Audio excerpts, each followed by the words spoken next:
مرحبا، رجعت لكم فيديو ثاني وأكلة جديدة. وأكلتنا اليوم هي حلوة ومو مالحة. هي الداطل العراقي. الداطل العراقي يتكون 3 كوب طحين أو قلاص، هذا القلاص،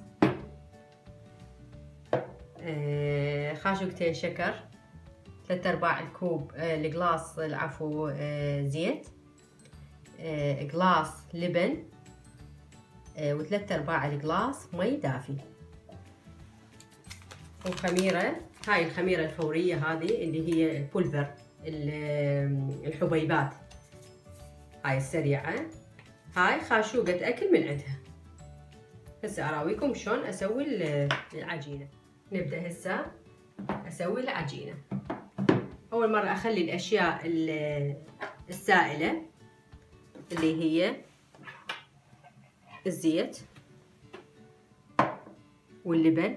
اللبن هيك ثخنه راح يصير، هذا مو اكو لبن كلش ثخين واكو لبن كلش خفيف، بس هذا يعني ملان نص ونص، يعني نص ونص.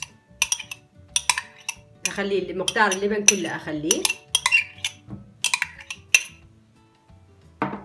الشكر هم اخليه اللي هو خاشوقتين اكل. هسه اخلي وياهن الخمره. طبعا مواد تكون مطلعتها محضرتها من وقت، يعني اللبن مثلا مو بارد وتستخدميه وتقولين خربت ما نجحت عندي، لا، تطلعين المواد كلها من وقت. اللبن مطلعته انت قبل مثلا فد ساعه قبل لا تسوين محضرته. المي دافي، يكون مو بارد ولا يعني حار كلش دافي. المواد كلها انت مجهزتها قبل الفتره. وخاشوقه اكل هاي خاشوقه اكل، هاي الخميره الفوريه. اخلطهم ويا بعض. ارجع ادور اخلي الطحين كله اخليه. يبقى عندي المي استخدمه حسب الحاجه، يعني هو صح انا مخليه 3/4 القلاص، بس يمكن انا استخدم المقدار كله، يمكن استخدمه مو كله، حسب نوع الطحين.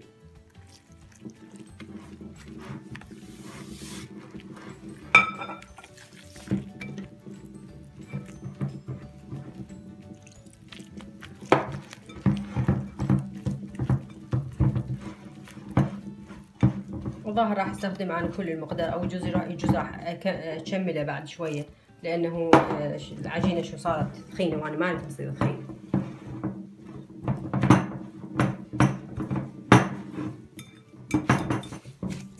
احتاجت شويه مي اكثر، لانه كل طحين له كميه مي معينه، يعني ما اقدر اقول المقدار بالضبط، بس انا هسه اراويك العجينه شلون راح تكون حتى يكون بعلمك يعني. بس كبداية 3/4 كوب مي، وهذا راح يكون شكلها النهائي العجينة.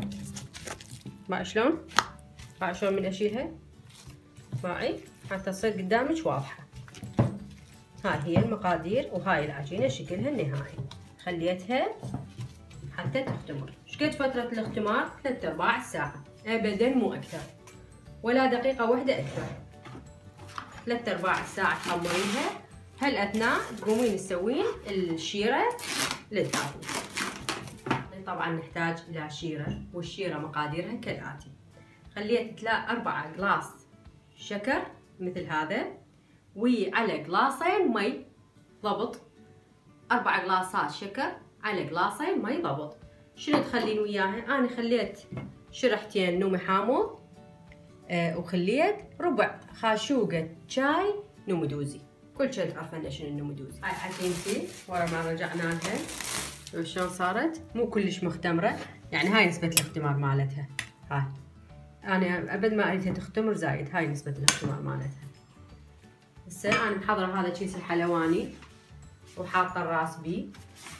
اكو يعني اشكال مختلفه، اكو هاي شويه كبيره، اكو هاي شويه اصغر. انا هسه راح اجرب هاي واشوف شلون يطلع شكلها. اذا طلع مضبوط خلاص اختار هاي، بس احتمال كبير استخدم هاي بعدين. بهالاثناء انا محضره كل شيء على النار، حاطه الزيت على النار وحار، يعني هو سحار على درجه حراره عاليه وحار. محضره هاي المصفاه على مود بعدين من اطلع راسا اصفيه.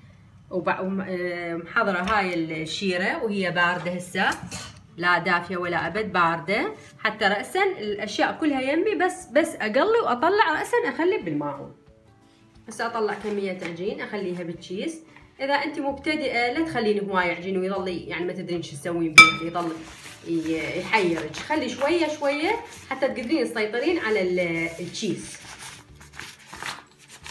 هاي تخليه هيك، تشوفين شلون. هاي راح يطلع هيك. هذا شو اسمه. فانا هذا زين. شو نجربه نشوفه اذا الدهن حار كفايه حتى يتقلى. هسه هو كلش حار. ابدي اقليها او ابدي اسويها. انا راح اسوي هذا الداطلي اللي هو على شكل يعني مثل الداطلي العراقي، مو هذاك على شكل البانيه.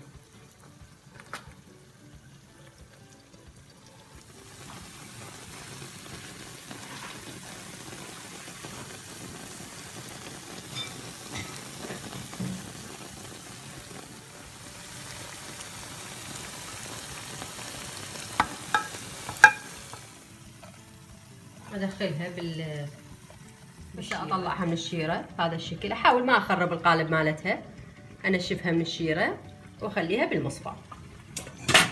مصفى يمي محطوطه. هاي اول وحده.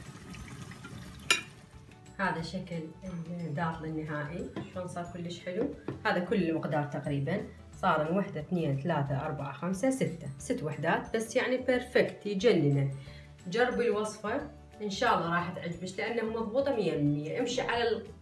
امشي على الطريقه مضبوط. لا تخمريها زايد 3/4 ساعه، وطلعي المواد قبل الفتره خصوصا